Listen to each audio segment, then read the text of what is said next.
नमस्कार, मैं हूं अर्चित और आप देख रहे हैं समर इंडिया। तो चलिए रुक करते हैं इस खास खबर की ओर।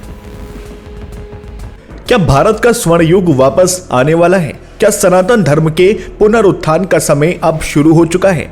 आरएसएस प्रमुख मोहन भागवत के एक ताजा बयान ने देश भर में नई बहस छेड़ दी है। भागवत ने साफ कर दिया कि अब हिंदू समाज को अपनी ताकत दिखाने का समय आ गया है। हैदराबाद में आयोजित एक बड़े कार्यक्रम में बोलते हुए सरसंघ चालक मोहन भागवत ने कहा कि आरएसएस का मुख्य लक्ष्य किसी को डराना नहीं बल्कि हिंदू समाज को एकजुट करना है।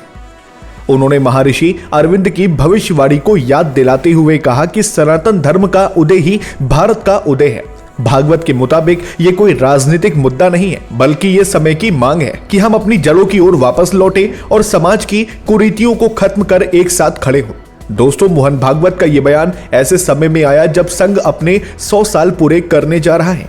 उन्होंने जोर देकर कहा कि सनातन धर्म का अस्तित्व ही मानवता की रक्षा है। उन्होंने साफ शब्दों में चेतावनी दी कि जब जब हिंदू समाज बिखरा है तब तब देश ने बड़े संकट झेले हैं। इसलिए अब समय है कि जाति और पंथ के भेदों को भुलाकर सिर्फ अपनी संस्कृति और अपनी पहचान के लिए आगे आया जाए। भागवत जी ने यह भी कहा कि भारत को विश्व गुरु बनाना कोई व्यक्तिगत इच्छा नहीं बल्कि ईश्वरीय योजना है। इस भाषण के बाद राजनीतिक गलियारों में हलचल तेज हो गई है। आलोचक भले ही इसे चुनावी चश्मे से देख रहे हों, लेकिन भागवत ने स्पष्ट कर दिया कि संघ का काम निस्वार्थ भाव से समाज की सेवा करना और उसे शक्तिशाली बनाना है। उन्होंने आर्टिफिशियल इंटेलिजेंस और आधुनिकता के दौर में सनातन मूल्यों की प्रासंगिकता पर भी बात की। उनके अनुसार दुनिया आज जिस शांति की तलाश कर रही है उसका रास्ता केवल सनातन धर्म के पास है।